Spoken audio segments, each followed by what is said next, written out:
गगनबावडा हा कोल्हापूर जिल्ह्यातील निसर्गरम्य आणि डोंगराळ तालुका म्हणून ओळखला जातो। सह्याद्रीच्या डोंगर रांगांनी वेढलेला, पावसाळ्यात धुक्याच्या दुलईत हरवलेला हा परिसर पर्यटनदृष्ट्या आकर्षक असला तरी प्रशासकीय दृष्टीने अनेक आव्हानांना सामोरं जात आहे।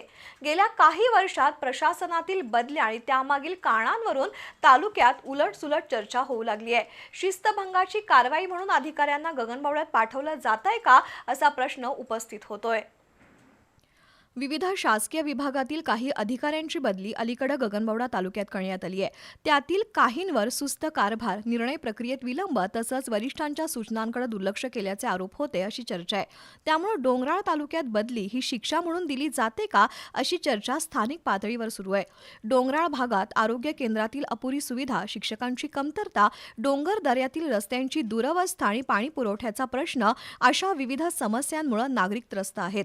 त्यातच जर प्रशासन सुस्त असेल तर सर्वसामान्य नागरिकांचे हाल अधिक वाढणार आहेत। तालुक्यातील काही गावांमध्ये प्राथमिक आरोग्य सेवा अपुरी आहे। पावसाळ्यात रस्ते वाहतुकीला अडथळे निर्माण होतात। शालेय विद्यार्थ्यांना दुर्गम वाड्या वस्त्यांमधून शाळांपर्यंत पोहोचणं कठीण जातं। अशा परिस्थितीत प्रशासनाची संवेदनशीलता आणि तत्परता अत्यंत महत्त्वाची ठरते। मात्र वारंवार होणाऱ्या बदल्या, अपुरं मनुष्यबळ आणि निर्णय प्रक्रियेतील विलंब यामुळे विकास आराखडे कागदावरच राहतात, अशी टीका होत आहे।